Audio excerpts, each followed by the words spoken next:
네, 오늘 저는 요한복음 4분의 1을 끝냈습니다. 이제 요한복음 좀 그만해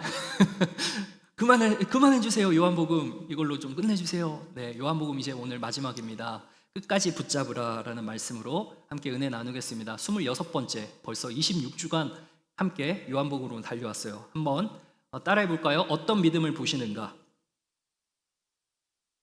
예, 여러분, 우리가 저마다 붙잡는 것이 있습니다. 붙잡는 게 있어요. 그 붙잡는 게 뭐냐? 중요한 거겠죠. 붙잡을 만 하니까 붙잡는 거겠죠. 우리에게는 아주 고상한 것들이 있습니다. 눈에 보이지 않는 것들, 예를 들어서 가치, 양심, 눈에 보이진 않아요. 근데 실제하죠. 굉장히 중요한 가치입니다. 그래서 붙잡을 만한 것들입니다. 그렇지만 그것이 붙잡기는 조금 어려운 것 같아요. 왜냐하면 이제 보이지 않는 곳에서 우리가 우리의 본능을 눌러서, 왜냐하면 그 본능이 우리를 붙들잖아요. 그렇죠? 그래서 우리가 붙잡아야 하는 것들이 있는가 하면은 우리가 삶에서 편안하게 컴포트 존에서 우리의 본능에 이끌려서 어떤 거에 의해 붙들린 바 되어 끌려갈 때가 있다는 겁니다. 붙잡을 만한 것이 있지만 또 붙잡아야만 하는 것들이 있죠. 여러분 지금 월요일부터 뭐 하십니까? 반복해서 직장이라는 곳에 나아갑니다. 거기서 뭘 해요? 내가 잘하는 거 또는 내가 좋아하는 거, 그거 하면서 돈을 벌죠. 그거는 반드시 붙잡아야만 하는 겁니다. 왜요? 우리의 생존 문제와 직결되기 때문입니다. 그러니까 붙잡아야만 하는 그것을 붙잡아야 그 뒤에 우리가 붙잡을 만한 것, 가치, 양심 이런 것들이 따라올 수 있게 되는 겁니다. 여러분, 오병이어 사건, 예수님께서 기적을 베푸셨어요. 사람들이 열광해요. 그러니까 열광하는 사람들이 이제 예수님을 따르는 거예요. 와, 기적이 터졌다. 기적이 일어났다. 대박이다. 그러면서 그들이 뭔가 운이 좋을 것 같다라는 느낌적인 느낌이 있었어요. 예수님을 따르면 우리가 편안하게 살 수 있을 거야. 우리가 좀 잘 살 수 있을 거야. 우리 삶이 좀 기적처럼 풀려질 거야 라는 어떠한 이 본능이 있었던 거죠. 그러니까 그 기적에 따라 그 미라클을 계속해서 obsess 돼가지고 붙들려서 이제 끌려가기 시작합니다. 근데 예수님께서 한마디를 하시는데 55절을 보시면 이런 말씀을 하십니다. 55절 말씀 한번. 자, 내 살은 참된 양식이요, 내 피는 참된 음료다. 자, 여러분 옆 사람한테 한번 이야기해 보세요. 내 살 먹고 내 피 마실래? 한번 이야기해 보세요. 내 살 먹고 내 피 마실래? 자, 이렇게 되면은 어떻게 해야 되죠? 병원에 데려다 줘야 됩니다. 그렇죠? 병원에 가셔야 돼요. 그러니까 이 말을 들은 백성들이 이해가 되지 않는 거예요. 이거 뭐지 이거? 그러니까 뭔가 좀 나사가 풀리셨다. 우리 주님께서 살짝 사역을 너무 많이 하셔서 좀 아프신 게 아닌가 이런 걱정도 들어요. 자, 예수님께서는 이걸 말씀하실 때 지지난주에 제가 뭐라고 설명했어요? 예수님의 살과 피를 문자적 그대로 먹고 마시는 거예요? 아니죠. 예수님의 인격을 내가 받아들인다는 거죠. 예수님의 전 존재를 내가 내 마음속에 영접하는 것, 받아들이는 것, 수용하는 것이라고 이야기를 했잖아요. 근데 사람들은 본인의 본능에 붙들려서 살다 보니까 눈앞에 펼쳐진 본인들이 붙잡아야 하는 것, 그러니까 기적을 베푸시니까 야, 이제 내 삶은 조금 나아질 거야 라는 생각에 예수님을 따라갔다가 예수님께서 갑자기 나사 하나 풀린 느낌의 말씀을 하시니까 도대체 이해가 안 되는 거예요. 그리고 예수님께서 한 문장을 더 말씀하시니까 모든 사람들이 다 등을 돌립니다. 그것이 바로 58절에 나오는데요. 58절 말씀을 읽겠습니다. 다 함께요. 시작. 이것은 하늘에서 내려온 떡이니 조상들이 먹고도 죽은 그것과 같지 아니하여 이 떡을 먹는 자는 영원히 살리라. 자, 퀴즈. 이 떡은 누구를 가리키는 걸까요? 1번 예수님, 2번 준혁 순장님. 1번이에요. 1번이죠. 이 떡을 먹는 자, 그러니까 예수님의 살을 의미하는 거잖아요. 그러니까 이 한 문장을 딱 듣고 야, 이거 마탱이가 가셨다 주님. 그리고 사람들이 하나 둘씩 떠나가기 시작한다는 거죠.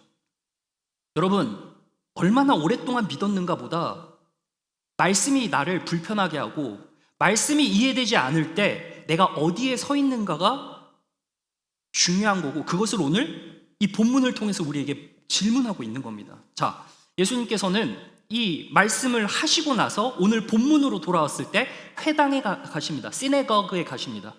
시네거그가 어딘지 아시죠? 유대인들이 모여서 토론하는 장소입니다. 그곳에 가셔서 주님께서는 항상 가르치셨어요. 어제까지 떡 먹고 배불렀던 자들, 건강식, 예수님께서 오병이어의 기적을 일으키셔가지고 물고기 2마리와 떡 5개로 5,000명 정도 되는 인원들이 다 배불리 먹었어요. 그리고 나서 모여서 예수님의 기적을 보니까 뭔가 떡국물 떨어질 것 같다는 생각이 갔어요. 예수님이 이런 말씀을 하시니까 먹던 자들이 다 웅성거리기 시작하는 거죠. 그래서 오늘 본문 60절은 어떻게 시작하느냐? 이 말씀이 어렵도다. 따라할까요? 이 말씀은 어렵도다. 어렵다. 여기서 이 어렵다라는 말은 rough, 거칠다 이런 뜻이에요. 이 말을 누가 들을 수 있느냐? 이 말을 누가 이해하냐 이거예요. 여러분, 예수님을 본인의 이 필요를 채워줄 수 있는 분이라고 생각하고 쫓아갔다가 이런 말을 들으니까 뭔가 좀 엉성한 거예요. 뭔가 좀 안 잡히는 거야. 본인이 생각했던 그림과 어떤 고정관념이 있을 거예요. 예수님이 기적을 베푸시니까, 여러분, 만약에 박일의 목사가 굉장한 은사를 받아서 박일의 목사의 손을 한번 스치면 병이 낫는다라는 소문이 났다고 쳐봅시다. 그러니까 근거 없는 소문은 없으니까 진짜 딱 나왔어요. 예를 들어서 한솔 리더가 얼마 전에 몇 달 전인가요? 다쳤잖아요. 근데 가가지고 제가 기도를 딱 했더니 그냥 막 싹 병이 나아버렸어. 너무 신기하잖아. 와, 저건 뽀록이다. 그래 갑자기 또 기훈순장님이 찾아와. 그래가지고 제가 손을 얹고 기도를 했는데 나아버렸어. 자, 그러면 우리 교회는 삽시간에 부흥합니다. 그렇죠? 아픈 사람 다 올 거예요. 아니, 산부 청년 예배 때 7, 8 공동체 어르신들이 더 몰릴 거란 말이죠.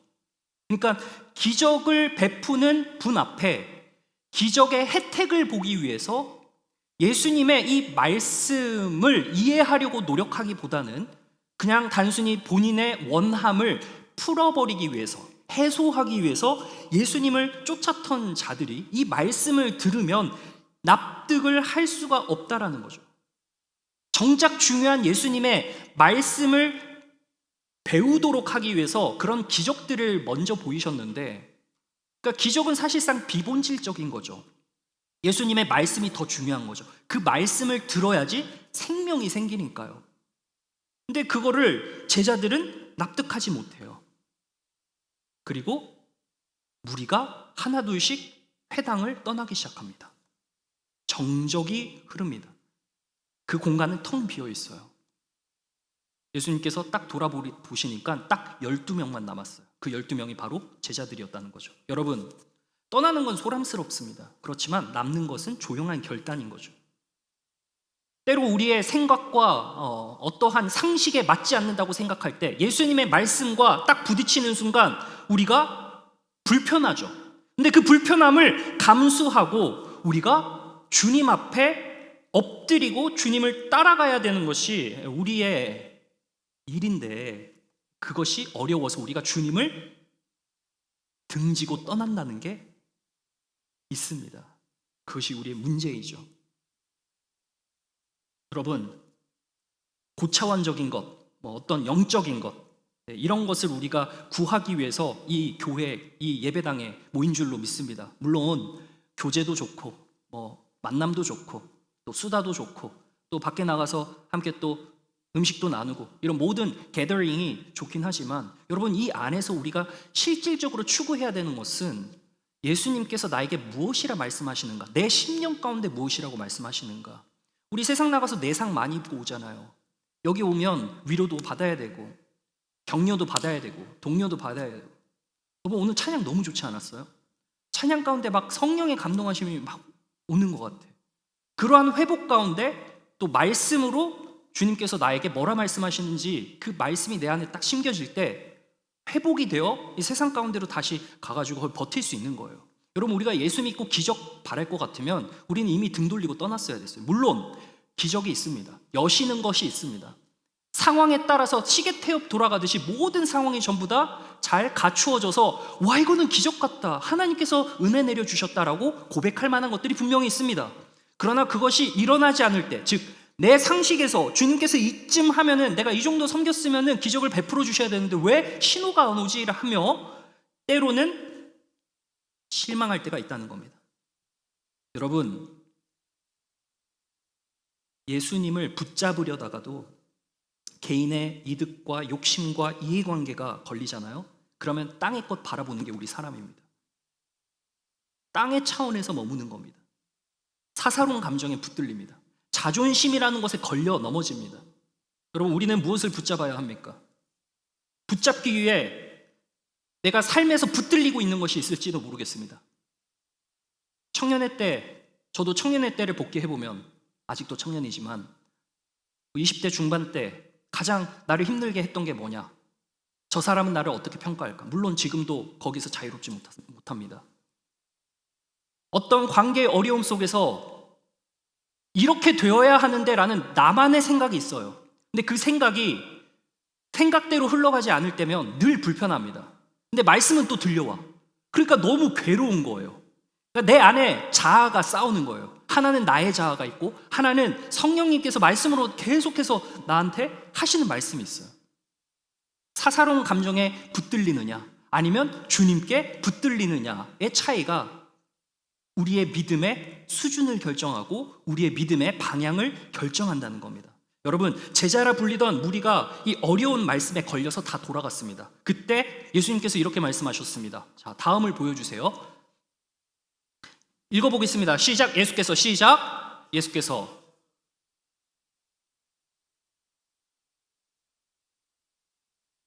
여러분, 모두가 떠나갈 때 기대했던 예수님의 모습 속에서 기적, 진이와 같은 기적을 더 이상 말하지 않고 이상한 말씀을 하시니까 이해되지 않자 떠나던 그 제자들, 그들도 제자들이었습니다. 근데 예수님의 채찍근에 있었던 12제자만 딱 남죠.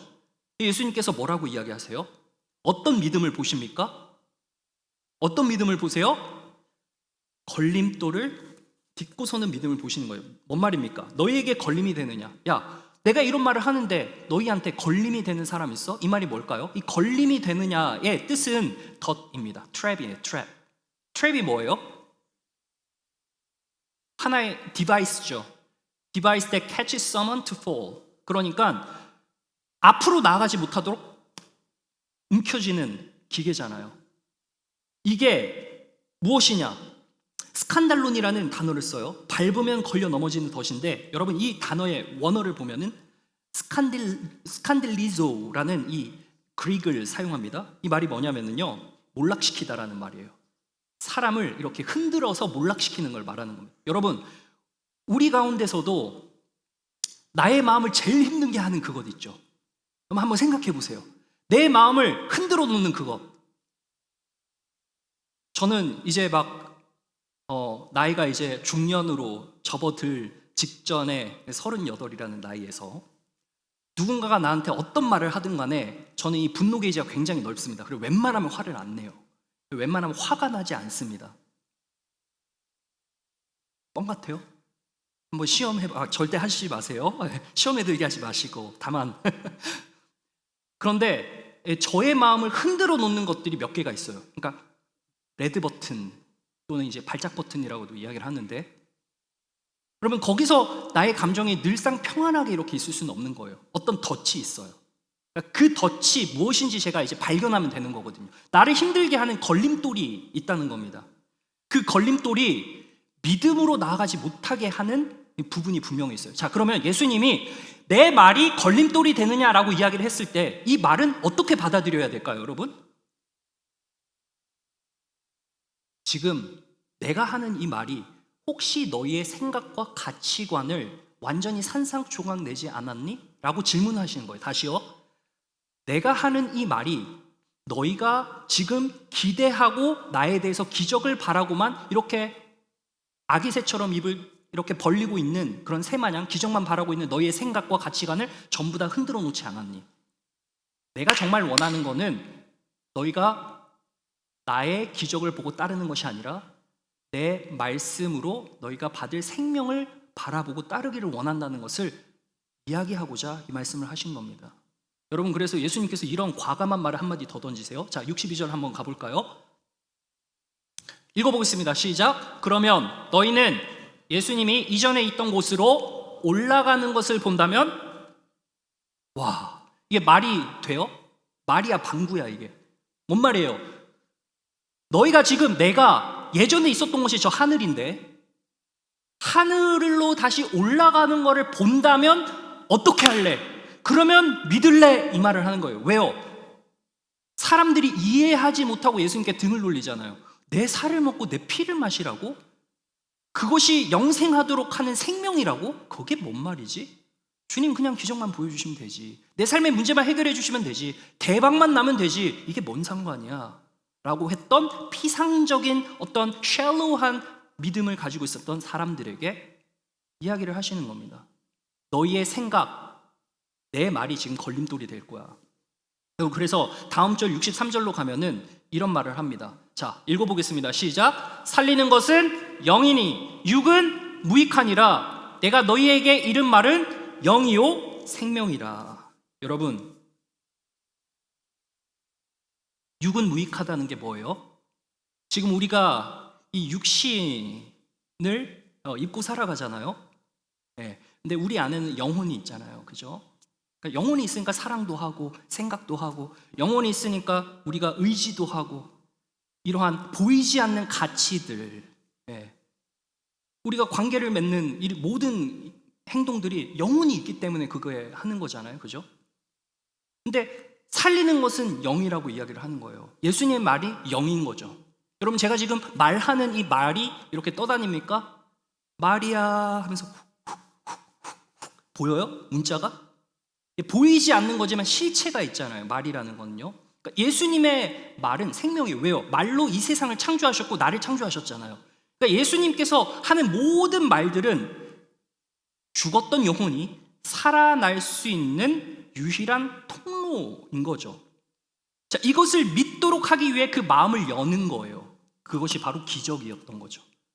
그렇지만 이 사람들은 기적이라는 그 테두리 안에서 벗어나지 못하는 거예요. 그냥 기적만 바라는 거죠. 그러니까 내가 하는 이 말은 다른 차원에 있는 이 말인데 너네가 넘어와야지. 이게 너희한테 불편하니? 넘어올 수 없니? 이런 이야기를 하는 겁니다. 사랑하는 청년 여러분, 하나님의 말씀이 나의 가치관과 부딪힐 때가 너무나도 많습니다. 그 가치관은 사실 여러분의 가치관이 아니었고, 그 가치관은 우리가 조금씩 가랑비에 옷 젖듯이 세상에서 들었고 배웠고 습득되어진 어떤 체득된 가치관입니다. 그렇기 때문에 하나님의 말씀이 내 영을 딱 칠 때 이미 오염되고 조금은 어떻게 됩니까? 조금은, 이런 단어를 써도 되지만 좀 타락한 우리들의 얼그러진 얼굴, 이 영혼이 부딪히는 순간 걸려 넘어지게 되는 그러한 일이 생기게 되는 겁니다. 그래서 어느 순간 주님을 등 돌리고 떠나게 되는, 세상을 향해 그냥 나아가는 일이 벌어진다는 겁니다. 여러분, 믿지 않는 이유가 뭘까요? 예수님을 믿지 않는 이유가 뭘까요? 간단합니다. 붙들려 있어서 그래요. 세상의 가치관에 붙들려 있어서 그래요. 땅의 차원에서 육신과 세상에 붙들려 있어서 그렇다는 겁니다. 고린도전서 1장 22절을 한번 보도록 하겠습니다. 유대인은 뭘 구한대요? 기적을 구한대요. 그러니까 예수님을 따랐던 유대인들은 그냥 대박이면 돼요. 왜요? 유대인들은 이미 경험이 있어요. 하나님의 백성이라고 일컬어지는 이들은 구약 시대에 많은 기적들을 봐왔습니다. 그런 식으로 하나님이 백성들을 인도하셨기 때문에 그 사고와 그 고정관념에 매여 있어요. 그렇기 때문에 이 사람들은 줄곧 기적만 찾아요. 그러니까 우리로 말할 것 같으면 신앙 한번 잘 빡세게 해가지고 식이 돼서 주님께서 기도 응답 딱 해주시고 내 삶이 탄탄대로로 넓어지는 대박을 주여 하면서 나아가는 그런 모습인 거죠. 자, 반대로 헬라인은 무엇을 구합니까? 역시 헬라인답게 이 그리스 로마는 뭐가 유명해요? 철학이 유명하잖아요. 그러니까 사변적인 거, 이성적인 거, 이런 것들을 좋아합니다. 그러니까 이성적으로 납득이 돼야 돼요. 여러분, 근데 우리가 믿음 생활을 할 때 이성적으로 납득이 되는 게 있습니까? 우리의 이성을 넘어서 하나님이 역사하시거든요. 기적을 넘어서 하나님 역사하시거든요. 이것들을 찾는다는 거예요. 그러니까 23절에 가면 이런 유명한 말이 나옵니다. 바울이 이 고백을 하는데요. 한번 읽어보겠습니다. 시작. 우리는 십자가에 못 박힌 그리스도를 전하니 거리끼는 것이요. 그죠? 덫이에요, 덫. 그러니까 한 단계 못 나가는 거예요. 여러분, 주님께서 우리에게 끝까지 붙잡으라 말씀하실 땐 무엇을 붙잡으라는 거예요? 걸림돌을 딛고 그 걸림돌을 어떤 돌로 삼아야 돼요? 디딤돌. 따라합니다. 디딤돌. 걸림돌이 우리에게 다 있습니다. 여러분의 삶에도 걸림돌이 있습니다. 관계일 수 있습니다. 재정일 수 있습니다. 부모님과의 관계일 수도 있습니다. 여자친구, 남자친구의 관계, 썸 타는 뭐 여러 가지 모든 측면에서 걸림돌이라는 것이 반드시 존재해요. 나를 불편하게 하는 무언가가 있습니다.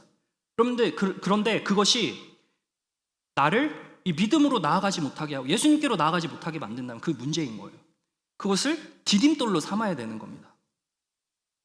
그게 무엇인지 조금 더 이야기를 할게요. 여러분, 베드로전서 2장 7절과 8절 한번 보도록 하겠습니다. 자, 2절, 7절과 8절 다 함께요. 시작.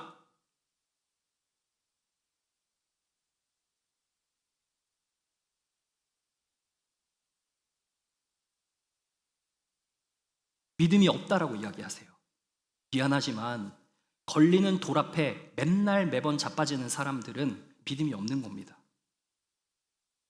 주님이 말씀하시는 거죠. 여러분, 그 걸림돌이라는 것은 우리 모두에게 있습니다. 그러니까 구원받지 못하는 믿음을 말하는 건 아닙니다. 구원받은 자에게도 이런 걸림돌 앞에 실족할 수 있습니다. 여기서 제가 말하는 그 믿음이라는 것은 주님 앞으로 더 나아가지 못하는 그 한 걸음 떼는 그 신뢰가 무너지게 되는 겁니다. 여러분, 우리의 믿음은 계속해서 성장해 나아가는 믿음입니다. 그렇지만 어느 순간 덫처럼 무언가가 내 삶의 걸림돌이 되었을 때 우리는 주님을 외면하고 등지고 그냥 붙들린 것에 의해 끌려갑니다. 그 붙들리는 것, 그것을 붙드는 것, 나를 붙드는 그것이 무엇인지 한번 여러분 솔직하게 생각해 보시길 바랍니다.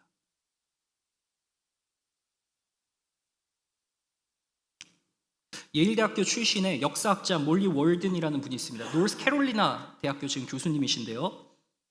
오랫동안 기독교를 연구하신 종교학 박사이십니다. 근데 성경에 이해하기 어려운 것들이 너무 많아요. 그 걸림돌이 너무 많은 거예요. 본인의 지성에. 특히 천국, 지옥, 이거 입증되나요? 천국, 지옥 갔다 와보신 분. 헬 유혹에 살고 있잖아, 우리 다. 아닌가요? 아니구나. 네. 천국, 지옥, 막 이런 거 풀리지 않는 난제들 있잖아요. 그러니까 본인의 비판적인 어떤 크리틱한 지성에 크리티컬하게 이해되지 않으니까 그것이 본인에게 스칸달론, 걸림돌이 되는 거예요. 비판적인 사고를 끄는 것이 정말로 어렵다고 고백한 그가 부활에 대해서 그 증거를 치열하게 파고든 끝에 팀 켈러 목사님, 돌아가셨지만 지금 리디머 교회 아시죠? 팀 켈러 목사님의 이 말씀을 듣고 2022년에 결국 회심하고 세례를 받습니다.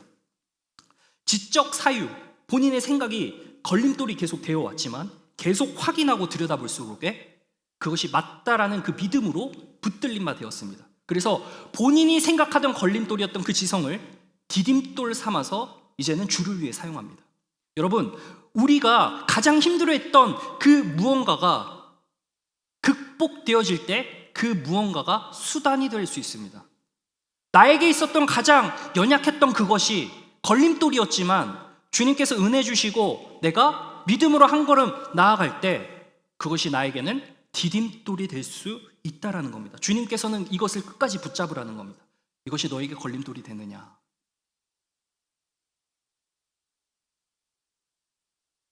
몰리 워드는 어떻게 자신이 학식의 이 막힘, 그러니까 학식적으로 풀리지 않는 그 난제를 뚫고 나아갔던 주님의 은혜가 분명히 있었는데 이러한 고정관념을 넘어서 어떻게 믿음으로 딛고 일어설 수 있었겠습니까? 여러분, 이 답은 이 걸림돌 앞에서 내가 믿어야지 한다고 이게 되는 건 아니죠.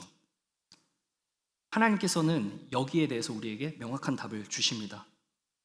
65절 말씀인데요.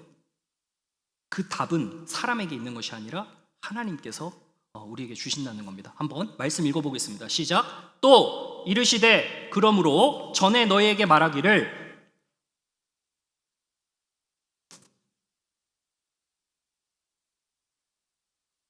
여러분 정리할게요. 주님께서 우리에게 바라는 그 믿음이 무엇일까?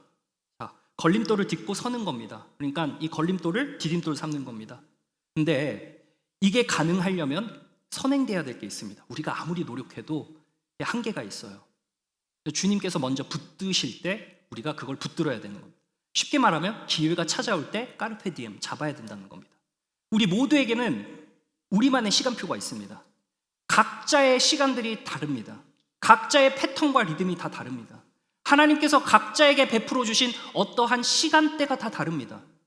만약에 동일하게 여기서 몇 시 몇 분 몇 초에 대박이 일어난다 그러면 전부 다 길을 쓰고 이렇게 눈을 뜨고 있겠죠. 5, 4, 3 이제 경주가 되는 겁니다. 하나님께서는 우리에게 베풀어 주신 그 은혜의 시간표가 다 달라요. 근데 주님께서 베풀어 주실 때 그거를 잡느냐 그걸 그냥 흘려보내느냐는 본인의 선택에 달려 있다는 겁니다. 아버지께 오게 하지 않으면, 여기서 영어로 보면은 it's granted, 그러니까 주어지는 거예요. 아버지께서 이것을 주시는 거거든요. 무엇을 주세요? 믿음을 주시는 거예요. 여러분 기억해야 될 거는 우리가 붙드는 것 같지만요, 이 붙드는 마음을 주시는 것은 하나님이시라는 사실입니다. 우리의 붙잡음보다 아버지의 붙드심이 먼저라는 겁니다. 우리는 스스로 아버지께로 나아갈 수가 없습니다. 그래서 요한복음 6장 44절에는 이러한 말씀을 우리에게 증거하고 있습니다. 함께 읽어보겠습니다. 시작.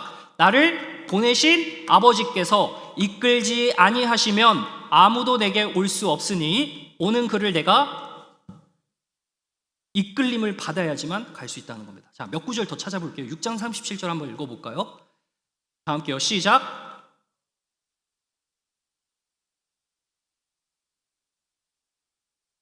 10장 39절요. 시작.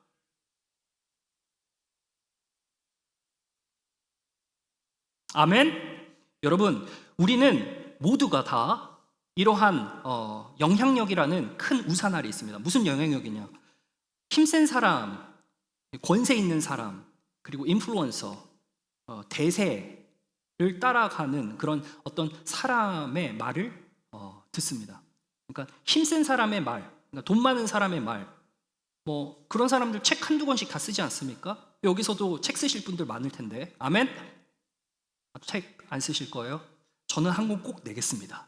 네, 꼭 내면 여러분들께 값싸게 50%에 팔겠습니다. 농담이고요. 영향력이 있는 사람들의 말을 들을 수밖에 없는데 여기서 아버지의 영향력은 어느 정도예요? 미국 땅에 머물러 있어요? 조금 더 인기가 많아서 BTS처럼 전 세계를 휩쓸고 다닙니까? 아니죠.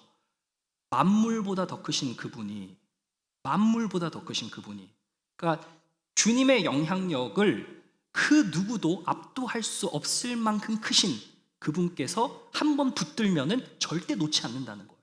그러니까 그분께 붙들리는 자마다 내가 반드시 그를 찾으러 간다라는 게 예수님의 말씀이에요. 그래서 잃어버린 양의 비유가 있어요. 99마리를 울타리에 두고 한 마리 잃어버린 양을 향해 찾아가는 그 예수님의 심정, 그 찾아가심은 사실 그 양을 아버지께서 주셨기 때문에 그걸 찾으러 나아가는 겁니다. 여러분 근데 중요한 사실은요, 내가 잃어버린 양이라면, 다시 말하면 내 삶에 어떠한 걸림돌로 인해서 내가 방황하고 있을 때, 잃어버린 바 되었을 때 주님께서 찾으시고 말씀으로 권면하실 때, 다시 말하면 붙드실 때 내가 붙잡아야 된다는 겁니다. 그거는 우리의 선택이라는 거예요. 여러분 삶 가운데서 여러 가지 소리들이 많이 있습니다. 여러분 얼마나 말씀을 듣고 얼마나 기도를 하십니까? 얼마나 하나님 앞에 여러분의 입술을 사용하여서 주님의 높으심을 찬양하십니까? 우리가 이 예배당을 나서고 나서 삶 일터에서, 삶 가운데 우리가 게더링을 할 때 얼마나 주님의 이름을 고백하면서 야, 내 삶을 이렇게 살아보니 이렇더라라는 어떠한 간증의 이야기가 얼마나 우리 가운데 있습니까? 여러분, 주님께서 붙드실 때 피하지 않고 붙들리는 그러한 자가 돼야 된다는 겁니다.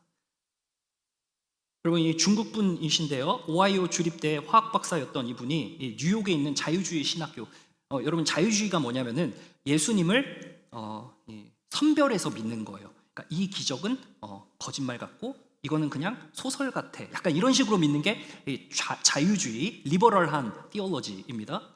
자, 그런데 이 신학교가 이제 유니온이라는 뉴욕에 있는 유니온 티올로지컬 세미나리인데 거기서 공부를 하다가 지성적으로 학문적으로 막 접근을 한 거예요. 여러분, 저도 배웠거든요. 성경을 우리는 그냥 있는 그대로 믿잖아요. 근데 굉장히 단어가 아다르고 어다릅니다. 예수님은 하나님이시다라고 해야 되는 게 맞는데 예수님이 하나님이 되었다. 여러분, 별 차이 안 느껴지시죠? 근데 예수님이 십자가에 못 박히실 때 하나님의 아들이 되었다. 막 이런 이제 여러 가지 이런 아다르고 어다른 이런 신학들이 있습니다. 이거에 따라서 예수님의 기적이 실제 사건으로 받아들여지기도 하고 이거는 그냥 우리들의 마음에 감동을 주기 위한 소설이다라고 해석되기도 하고 이게 한 끗 차이로 끝이 조금씩 이렇게 올라가다 보면 엄청난 차이를 만들어내는 게 바로 이 신학의 차이인데 이 자유주의 신학을 배운 분입니다. 그래서 결과 신앙을 떠났습니다. 그냥 주님을 등 돌리고 가는 거예요. 완전히 극심하게 영적으로 붕괴된 거예요. 막 본인이 예전에 믿었던 하나님이 그 하나님이신가라는 엄청난 회의에 쌓인 거예요. 심지어 정신병원에도 한번 격리되었다고 합니다. 근데 그곳에서 성경을 40번을 읽었대요. 통독하면서 말씀에 붙들리기 시작했다는 겁니다. 그러니까 자기 논리, 자기의 어떤 똑똑한 그 지성으로 모든 것을 반박했던 거를 다 내려놓고 그냥 성경을 있는 그대로 받아들인 거예요. 보기 시작할 때 은혜가 찾아온 거예요. 믿어지기 시작한다는 거죠. 회복하고 나서 이제 중국으로 돌아가는 배 위에서 by the way, 이분의 이름은 송상절, 그 중국 분이신데 이분께서 배를 타고 귀국하는 중에 본인이 받았던 학위, 메달, 우등 성적표 이 모든 걸 태평양에 던졌다고 합니다. 좀 과하시긴 했는데 아버지께 드릴 박사 학위증 하나만 이렇게 드렸다는 이 이야기를 전해듣습니다. 다음 페이지요. 보시면 이 책을 쓰신 하늘이 보낸 사람이라는 이 책을 쓰신 분인데 이 송상절이라는 선교사님이셨습니다. 부흥사가 되셨죠. 그럼 제가 여기서 드리고자 하는 말씀은 우리의 생각과 상식을 내려놓는 것이 우리의 삶의 패턴이었기 때문에 그렇게 쉬운 일은 아닙니다. 여러분, 하나님의 말씀과 나의 가치관, 하나님의 말씀과 세상의 대세, 하나님의 말씀과 내 친구의 생각으로 인해서 동조해야 될 것만 같은 그런 상황이 놓였을 때 우리는 무엇을 택해야 됩니까? 이론적으로는 압니다. 여기죠. 그렇지만 우리는 실질적으로 여기를 택하는 척하면서 여기를 따라갑니다. 은근히 탐닉합니다. 이게 우리의 부족한 본능에 붙들린 모습이라는 겁니다. 그렇기에 우리가 주님의 말씀이 선포되어서 여러분을 잡을 때 붙잡히셔야 됩니다. 잡을 때 우리도 같이 잡아야 됩니다. 손뼉을 하면 부딪혀야 됩니다. 그러한 은혜가 있어. 그러한 은혜를 주시는데 그 믿음에 우리가 동참해야 된다는 겁니다. 여러분, 오늘 마지막 포인트인데요. 끝까지 붙잡으라 할 때 어떤 모습을 보세요? 걸림돌이 있지만 그것을 디딤돌 삼는 그 믿음, 그리고 주님께서 그 믿음을 우리에게 더욱 부어주시기 위해 붙잡을 때 붙잡히는 것, 이것이 중요하고요. 이제 마지막 하나가 더 남았습니다. 예수님께서는 너희도 가려느냐, 이제 12명 남겨진 제자들 있잖아요.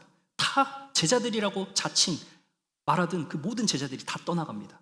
딱 12명 남았어요. 예수님께서 딱 등을 돌려서 야, 너희도 갈래? 이렇게 물으십니다. 읽어보겠습니다. 시작. 예수께서 12제자에게 이르시되, 여러분 끝까지 붙들려 있어야 됩니다. 너희도 가려느냐. 한글 성경에는 부정문이 안 나와요. 너희도 가려느냐. 근데 원어를 보시면은 메까이 휘메이스 델레테 휘파게인, 이게 그리스 말인데 메라는 이 첫 단어는 marker of negation, 그러니까 부정문인 거예요. 너희는 부정을 기대하는 의문사예요. 무슨 말이냐면 설마 너희도 가려는 거 아니지? 이 말이에요. 한솔리도 설마 가려는 거 아니지? 기원순장님 설마 가려는 거 아니지? 예수님께서는 아닙니다라는 답을 기대하시고 말한 거예요. 그래도 너희 제자만큼은 남아 있어야지. 아니요 답을 기다리는 질문을 하신 겁니다. 한글 성경이 조금 번역이 아쉬운데요. 매라는 단어가 들어간 거예요. 자, 그래서 66절을 한번 보겠습니다. 자, 이제 거의 다 왔습니다. 읽어보겠습니다. 시작.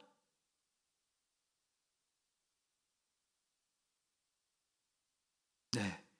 그때부터 그의 제자 중에서 많은 사람이 떠나가고 적은 사람이 아닙니다. 여러분, 예수님을 따른다는 것은 걸림돌이 딱 나타날 때 많은 사람들이 떠나가게 되어 있습니다. 왜냐하면 그 많은 사람들의 관심은 대다수 영원한 가치에 있는 게 아닙니다.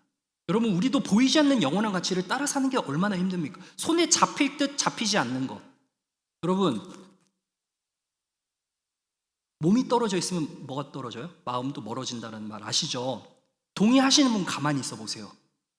다 가만히 있으시네요. 그러니까 우리가 몸이 떨어지면 마음도 멀어지고. 근데 느껴지지가 않아 막. 뭐 말씀, 예수님, 성령 없네?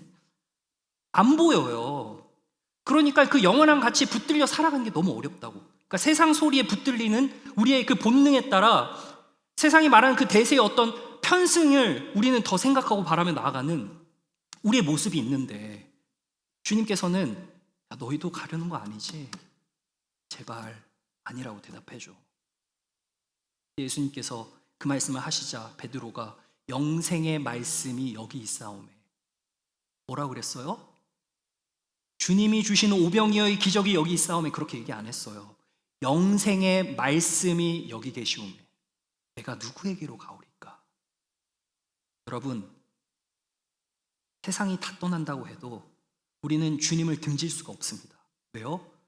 주님께서 우리에게 베풀어 주신 은혜가 너무나도 크고 날마다 우리를 붙드시고자 손을 뻗기 때문입니다. 사랑하는 우리 청년 여러분,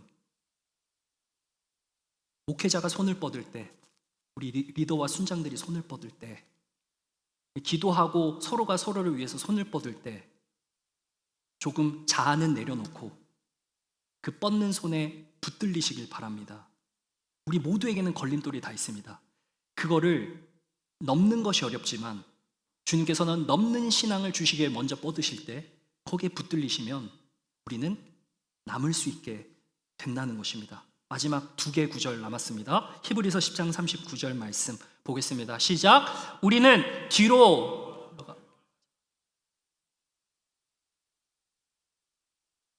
그렇죠, 가룟 유다 배신할 자가 한 명 있었다라고 예수님이 이야기해요. 많은 제자들 떠나가고 12명 제자 남았는데 이 중에서도 배신자 있다라고 이야기를 해요. 예수님 얼마나 마음이 찢어지셨을까요? 그런데 뒤로 물러나는 것이 아니라 앞으로 가는 것. 여러분, 갈림길에서 남는 믿음을 주님께서는 보는 겁니다. 갈림길에서 남는 믿음, 끝까지 남아서 뒤를 보는 것이 아니라 앞을 보는 겁니다. 오늘 찬양, 두 번째 찬양 제목이 뭐였어요? 찬양이 너무 이 말씀이랑 맞닿아 있어가지고, 왜냐하면 그 마태복음 24장이 마지막인데요, 두 번째 찬양 있었죠. 모르겠는데 막 찬양하다가 너무 심취해가지고 나도 막 뭐였어요? 찬양 제목이 남은 자의 검을 땡큐. 와, 어떻게 이렇게 말씀이라고 딱 맞아 떨어지지? 마태복음 24장 13절 찬양 가사에도 있었어요. 자, 마지막 마태복음 24장 13절 보고 말씀 정리하고 마치겠습니다. 다 함께요. 시작. 아멘. 끝까지 견뎌야 돼요. 끝까지. 자, 옆 사람과 함께 보면서 끝까지 견디자. 여러분, 삶의 터전에서 끝까지 견디세요. 끝까지. 주님께서 함께 하세요. 끝까지 견뎌요. 끝까지. 힘들면 서로 위에 기도하고 순장들한테 이야기하고 목사님 찾아와가지고 넋두리 하면 제가 다 들어드릴게요. 네? 네. 욕만 빼고 거친 얘기 다 들어드리겠습니다. 러프한 얘기 다 들어드릴게요. 여러분, 끝까지 견디는 것이 너무 중요합니다. 근데 중요한 것은 끝까지 견디지 못하는 거예요. 끝까지 붙잡지 못하는 거예요. 방치하면 방심하게 되고 언제든지 이 세상 것에 걸려 넘어지고 거기에 붙들려 가지고 마치 덫에 붙들리듯 믿음 떠나면 다시 과거 뒤를 돌아보게 돼요. 이게 우리의 본성이라는 겁니다. 어떤 순장님 한 분이 순장 모임을 하면서 게으름에 대해서 이야기를 했습니다. 너무 공감이 됐는데 그 이유가 뭐냐면은 여러분 우리 알잖아요. 게으름에 한 번 걸리면, 게으름이라는 이 덫에 걸리면 어떻게 됩니까? 한없이 퍼지잖아요. 저도 죄송합니다만 이 설교 쓰는 게 진짜 고통스럽거든요. 여러분 모르시죠? 이 설교 한 편 하는데 방송 설교 어려워요. 근데 이 설교를 작성하는 그 고통 중에 써내려가면서 이게 이 많은 에너지가 소비가 되니까 저도 좀 미룰 때가 있습니다. 미루다가 금요일날 이제 시작하는 경우도 있고. 그렇지만 한 번도 서툴게 준비를 제 스스로가 이렇게 한 적은 없지만 여러분 우리 모두가 그렇잖아요. 이 게으름이라는 덫에 걸리면 이게 참 어렵습니다. 저마다의 덫이 다 있는데 우리가 공통적으로 공유할 수 있는 그 몇 가지 중에 이 게으름이라는 것이 이제 저에게 울림이 됐습니다. 그것을 말씀하신 분이 있는데 게으름 참 어려워요. 그냥 just do it 하면 되는 거거든요. 안 했을 때 오는 피해가 나에게 더 크다는 그 상식이 계산이 딱 서면은 우리가 게으름을 이길 수 있는 거예요. 내가 지금 여기서 머물러 있으면은 더 나아질 것이 없다라는 합리적인 판단과 생각 그리고 그 셈법이 다 있는 거잖아요. 그렇잖아요. 여러분 주님께서는 주님이 생각하시는 셈법이 있습니다. 믿음의 문법이에요. 믿음의 문법. 그러니까 이 믿음의 문법과 세상의 합리적인 문법이 계속해서 부딪혀서 우리 안에 걸림돌을 만들어내요. 그 걸림돌을 하나 둘 하면서 이겨내는 거예요. 거쳐가는 거예요. 그것을 우리의 디딤돌로 삼는 거예요. 그냥 밟고 넘어가는 거예요. 그게 가능한 이유는 말씀을 들어야 돼요. 왜냐하면 그걸 붙드시는 신호기 때문에. 그래서 그것을 딛고 주님 제가 붙들려서 한번 따라가 보겠습니다 하면서 가는 거예요. 뒤를 돌아봐요. 앞으로 가는 겁니다. 그러면서 터지고 치이고 막 그러다가도 계속해서 견디면서 나아갈 때 주님께서 우리에게 그 구원을 영원한 것을 하늘의 것을 고차원의 것을 맛보게 해주신다는 사실입니다. 여러분 붙드시길 바랍니다. 붙잡히시길 바랍니다. 믿음으로 나아가는 저와 여러분 되시길 간절히 소망합니다. 기도하겠습니다.